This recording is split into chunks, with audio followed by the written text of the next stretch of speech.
Hello, I just had a real estate education with Uncle G. I'm Ria, and here are my 35 lessons learned from today's real estate education. Start small in real estate.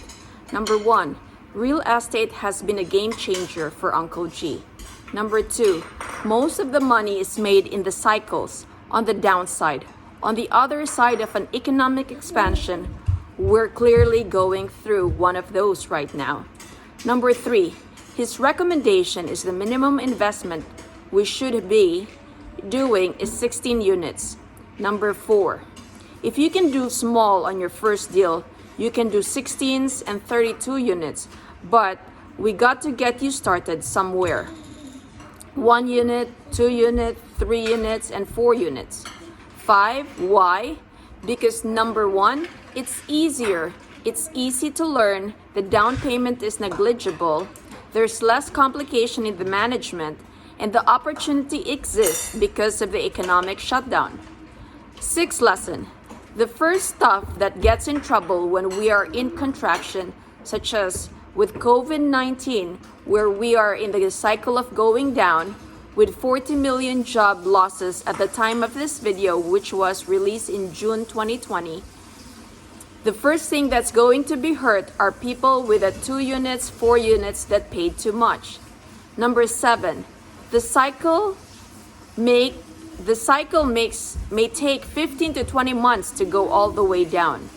Number 8, start creating assets in real estate. Number 9, kids are coming out of school and they don't know the difference between assets and liabilities. Number 10, the kids don't know the difference between making money, earning money, using money, leveraging money, spending money, and debt. Number 11, we have kids coming out today that don't know the difference between debt, consumer debt, and business debt. Number 12, the deal. A Lake Worth, Florida house, a single-family house with 3-bedroom, 2-bathroom.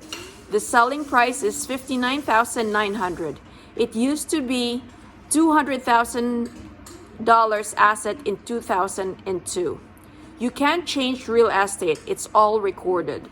Now the bank wants it to go away, so you can make a deal with no money down. If the rent is $1,350 per month, so let's do the math.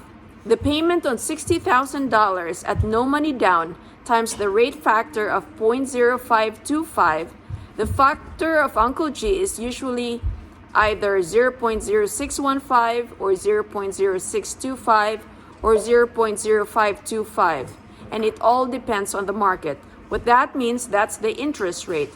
So at the making of the video, the rate was around 5.25 or 0.0525 because the rates were low at that time. Now the payment to the bank at $60,000 with no money down is $3,150 or $3,150 per year or $262.50 per month. Plus you have to include the private mortgage interest or PMI since it's 0% down. Now, if you self-manage and the tenant is responsible for all utilities, which includes electric, gas, lawn, and internet, that $1,350, which is the rent, minus $262.5, which is the monthly principal and interest that you pay to the bank, equals $1,100. $1,100 per month. You multiply that with 12 months. Now, your income is $13,200. So you will be getting $13,200 from your tenant. In year 1, you made 4 times your money. $3,150 that you pay to your bank is P and I. $1,350 times 4 is equivalent to $12,600. Now get a tenant and wait for several years. Give it 18 months. Go to the bank and refinance. One day, that house will be worth $150,000. So if you have it appraised, and it may appraise for $150,000 after several years. Now you get a loan, and the loan that you try to get is 50% loan to value. So that means you'll have 75,000 loan or mortgage and 75,000 in equity of the house. So 150,000, which is the appraised value, minus 75,000, which is your refinance, minus 59,000, what you owed to the bank 18 months ago. So you have $16,000 cash out refinance, which is tax-free. 16,000 is the money you walk away with, plus the 12,600 you made year after year from the rent.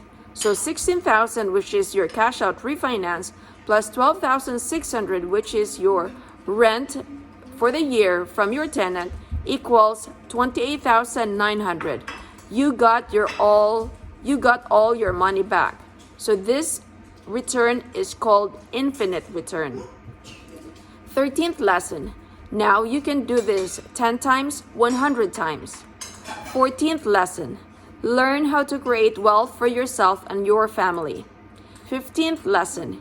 Interest-only mortgages. The principal and interest at 3 to 5% down payment is for residential market, and this usually applies to the first 10 assets in 1 to 4 units. Commercial is anything above 4 units. You start putting 20 to 30% down.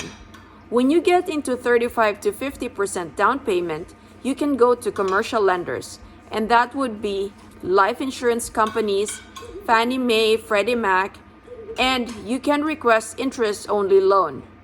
16th lesson. When you do a bigger deal, such as 67 million, and you put down 27 million or 40%, and you're financing 40 million, the principal is not required because you are prepaying the interest so heavy up front. Number 16. You can get clobbered if you over-leverage that deal. 17th lesson. DCR or debt coverage ratio. It is equal to net operating income divided by debt service. He recommends never go above 1.25. Your DCR should be around 1.2 to 1.25, which means if you have 10,000 debt service, you need an income of 12,500. You need a net operating income of 12,500. 17th lesson. The biggest problem in real estate is not doing deals and putting too much debt in a deal. 18th lesson. You don't want to lose money in real estate. 19th lesson. You don't want to lose the deal. 20th lesson. Deal. He put 350,000 down payment and made $5 million in 47 months. Now Uncle G took that $5 million and did a 1031 exchange to a $15 million property. 1031 exchange is deferment of taxes. Number 21. You do not build wealth with work or with talent. Lesson 22. You build wealth with assets. 23rd. He bought his airplane with real estate. 24th. You need passive income. You need wealth. 25. The kids getting out of college are getting minimum wage jobs. 26. Anybody's concern is not minimum wage. You need wealth building vehicles. 27th. You want freedom for your kids. 28. The deal. There's 18 units and the selling price is 2.6 million. It's 145,000 per unit. The net operating income for that 18 unit is 147,000, and the average rent for the 18 unit is $875 per month. The last time it traded was 10 years ago. Now Uncle G recommends to find out what the previous owner or what the owner bought the deal before, such as 10 years ago. Now when you buy the property, get a tenant and put a 2 to 3 year lease on it.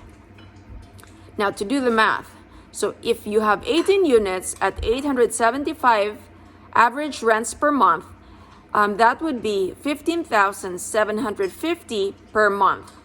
So multiply it by 12 months, and that would be 189,000 gross income if fully occupied. If 70% occupied, your gross income would be $132,300. Now to get the cap rate, that would be net operating income, which is $147,000 divided by the asking price of $2.6 million. So that would be 0.056, and you multiply it by 100 to get to a rate. So that would be 5.6 cap rate. Now what Uncle G recommends is to offer and get it at $2 million purchase price. So if you purchase at $2 million, so your cap rate would be 7.35. So that would be a net operating income of 147 divided by 2 million purchase price equals to 7.35% cap rate. Now you put 600,000 down payment or 30% with a debt of 1.4 million from the bank with a 5.25 interest rate. Your debt service is 73,500. So with the 18 units, you multiply with our average rent of 875 and you get 15,750 per month or 189,000 gross income if fully occupied. If 70% occupied, that would be 132,300 per year of gross income. Situation A, 132,000 gross income if 70% occupied minus the debt service of 73,500. Your net operating income is 59,400. To get the return is 59,400 net operating income divided by 600,000 money down. That would be a return of 9.9%.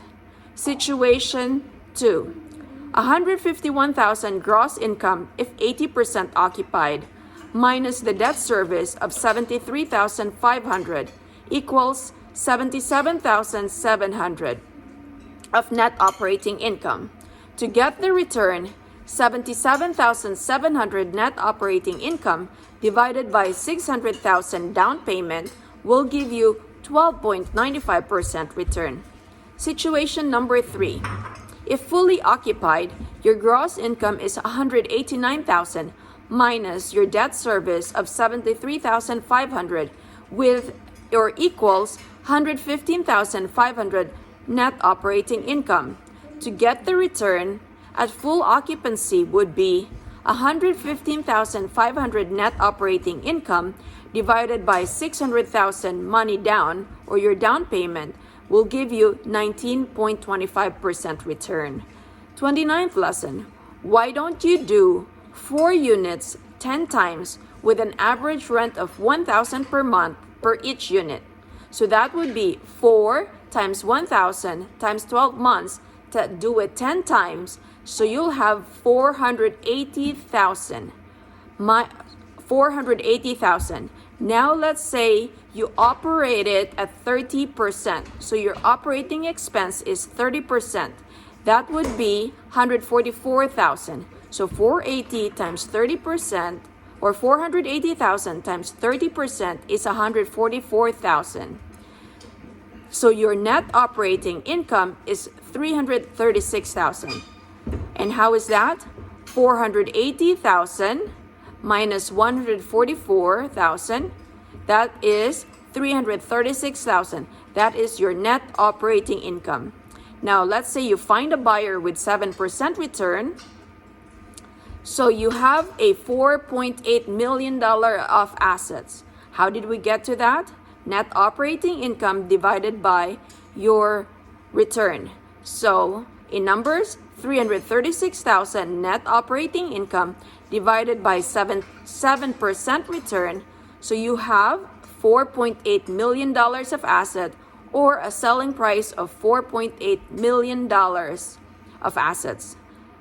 30th lesson. When cap rates go up, the values go down to get the 10% return.